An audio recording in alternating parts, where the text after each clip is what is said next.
Amis internautes, n'oubliez pas de liker, de vous abonner et de cliquer sur la note de notification pour ne rien rater. Bonsoir à toutes et à tous. L'actualité de ce mercredi 24 juin 2026 est marquée par le renforcement des relations entre le Bénin et l'Union européenne à travers la visite de travail du président Romuald Wadagne à Bruxelles.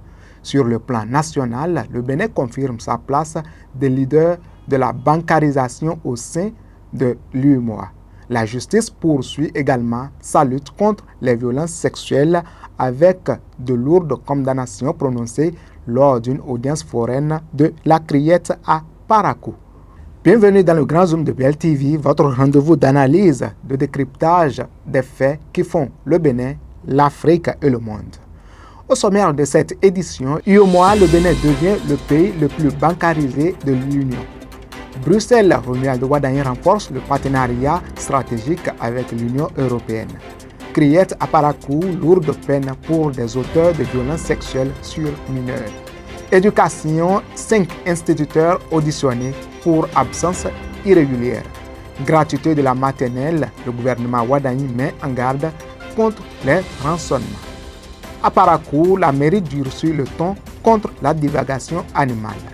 Place maintenant au développement de ces titres dans le Grand Zoom.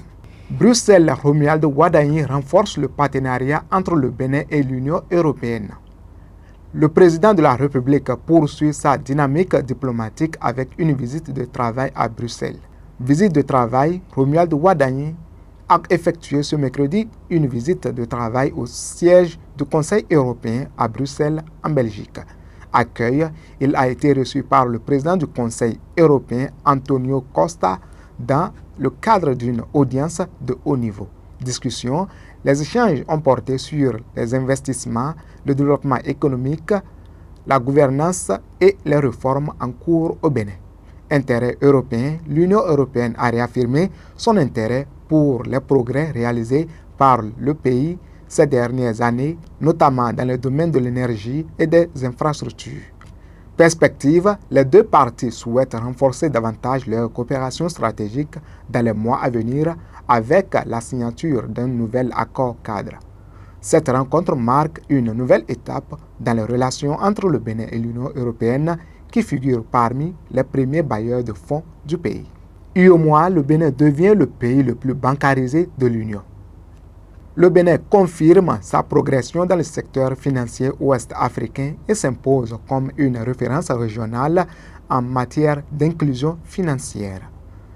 Données BCEAO, selon les dernières statistiques publiées par la Banque centrale des États de l'Afrique de l'Ouest, le taux de bancarisation stricte du Bénin atteint 38,2% en 2024. Comparaison régionale, le pays devance la Côte d'Ivoire 33,6% et le Togo 30,9%, deux économies pourtant plus importantes. Moyenne UEMOA, au niveau régional, le taux de bancarisation de l'Union s'établit à 25,2%, ce qui place le Bénin nettement au-dessus de la moyenne. Progression, malgré un léger recul global de l'Union dû à la fermeture de comptes dormants, le Bénin enregistre une hausse de 1,6 points sur un an. Facteur de succès, cette performance traduit les efforts entrepris pour rapprocher les services financiers des populations, notamment à travers les agences mobiles et le mobile money. Perspective, le développement des infrastructures bancaires et numériques contribue fortement à cette progression avec une augmentation du nombre de guichets automatiques et d'agences en zone rurale. Signification, le Bénin s'impose ainsi comme une référence régionale en matière d'inclusion financière. Criette à Parakou dans cette session d'information de lourdes condamnations pour violences sexuelles sur mineurs. La justice béninoise continue de sévir contre les auteurs de violences basées sur le genre avec une audience foraine tenue à Parakou. Audience foraine, une session spéciale de la Criette s'est tenue au tribunal de première instance de Parakou dans une salle d'audience bondée. Dossiers examinés, 5 dossiers étaient inscrits au rôle, dont 4 pour atteinte sexuelle sur mineurs et 1 pour harcèlement sexuel en milieu scolaire. Condamnation ferme, 4 prévenus ont été condamnés à des peines de prison ferme allant de 5 à 10 ans. Détail des peines. 2 accusés ont écopé de 10 ans d'emprisonnement ferme. Un troisième a été condamné à 7 ans de prison, dont 5 ans ferme, assorti d'une amende de 1 million de francs CFA. L'enseignant poursuivi pour harcèlement sexuel a été condamné à 5 ans de prison, dont 4 ans ferme. Dossier le plus marquant, Y.K. Un sexagénaire a été reconnu coupable d'atteinte sexuelle sur une fillette de 11 ans. Il a été condamné à 10 ans de prison ferme et à une amende d'1 million de francs CFA. Signal fort, la justice béninoise envoie un message clair: les violences sexuelles sur mineurs seront sévèrement punies.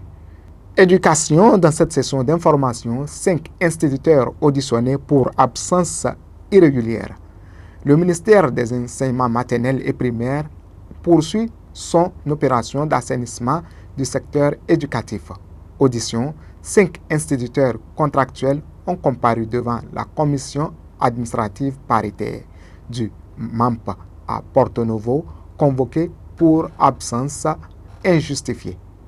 Accusation, ils sont accusés d'absence irrégulière dans leurs établissements respectifs, perturbant le bon déroulement des cours. Localités concernées, les enseignants exercent notamment à Kirou, Materi, Tangueta, Djougou et Dassazoumé, des zones où le taux d'absentéisme est particulièrement préoccupant. Les autorités rappellent les exigences de rigueur et d'assiduité dans la fonction publique, en particulier dans le secteur éducatif. Sanctions encourues, elles vont de la suspension temporaire à la radiation définitive des cadres selon la gravité des faits. Prochaine étape, les propositions de sanctions seront transmises au ministre pour décision finale.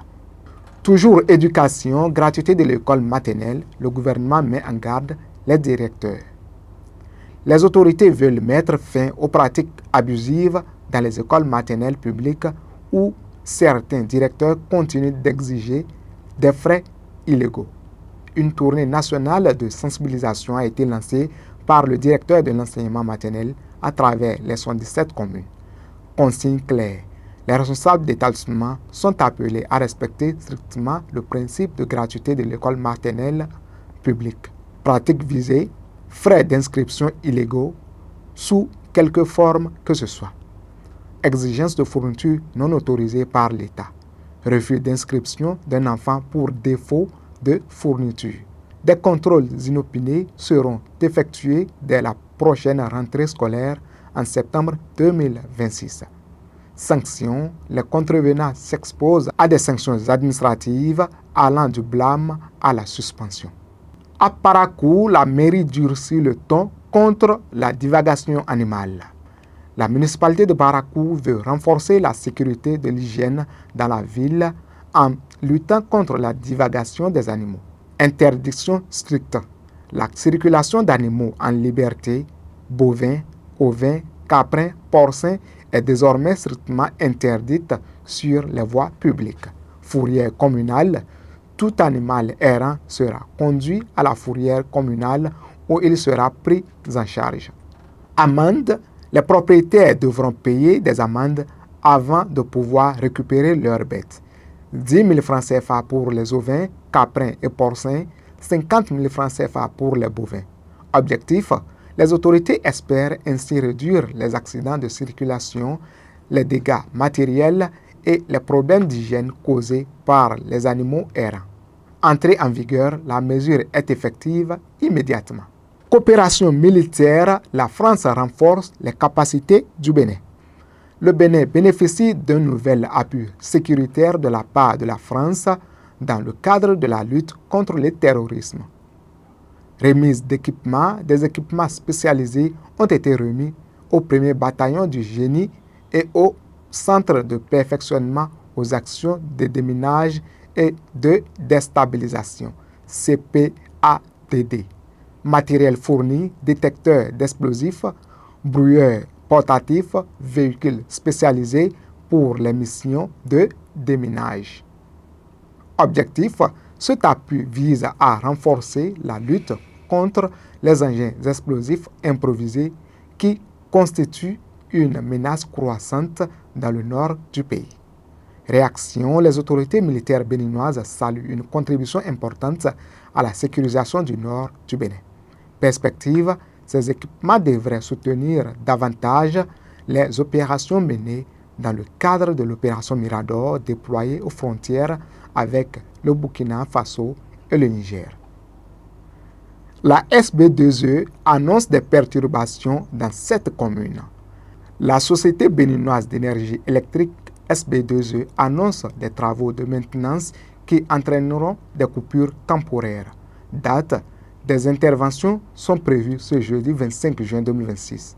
Communes concernées: Pobé, Porto Novo, Abomey-Calavi, Ouida, Cotonou-Est, Lokossa et Boycon.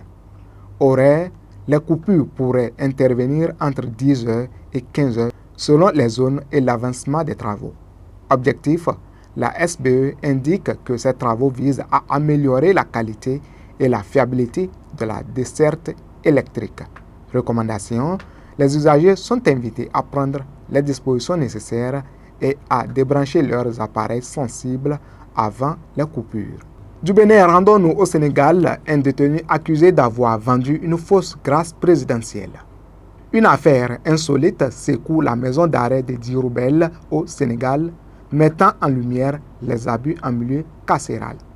Accusation: un détenu est poursuivi pour avoir promis à un co-détenu une grâce présidentielle en échange de 250 000 francs CFA. Victime, un homme de 72 ans, détenu depuis plusieurs mois, affirme avoir remis la somme demandée en plusieurs versements. Déception, son nom n'ayant finalement pas figuré sur la liste des bénéficiaires de la grâce présidentielle, il a porté plainte auprès du parquet. Défense, le prévenu nie les accusations, affirmant que l'argent était un prêt, mais devra convaincre le tribunal. Verdict attendu. Le jugement est attendu ce 25 juin 2026. Une affaire qui relance le débat sur les arnaques et abus de confiance en milieu carcéral. Fait divers dans cette session d'information, un drame judiciaire marque l'actualité sociale de ce mercredi. Un sexagénaire condamné pour atteinte sexuelle sur une fillette de 11 ans. Le dossier le plus marquant de l'audience foraine de la criette à Parakou concerne Y.K. un sexagénaire environ 65 ans, reconnu coupable d'atteinte sexuelle sur une fillette de 11 ans. Les faits se sont produits à plusieurs reprises dans le village de la victime où l'accusé, un voisin, abusait de la confiance de la famille. Procès: l'accusé a nié les faits tout au long du procès, mais les témoignages et les rapports médicaux ont été accablants. Verdict: il a été condamné à 10 ans de prison ferme et à une amende d'1 million de francs CFA ainsi qu'à des dommages et intérêts pour la famille. Émotion, la salle d'audience était remplie de familles et d'associations de défense des droits des enfants qui ont salué la fermeté de la justice. Signale, cette condamnation envoie un message fort à tous les prédateurs sexuels. Les crimes contre les enfants seront punis avec la plus grande sévérité. C'est la fin de cette édition du Grand Zoom de Bell TV. Retenons principalement que le Bénin confirme son leadership régional en matière de bancarisation, que le président Romuald Guadagni poursuit le renforcement des partenariats internationaux, tandis que la criette réaffirme sa fermeté face aux violences sexuelles sur mineurs. Merci de votre fidélité au Grand Zoom de Bell TV. Excellente soirée à toutes et à tous et rendez-vous pour une prochaine édition.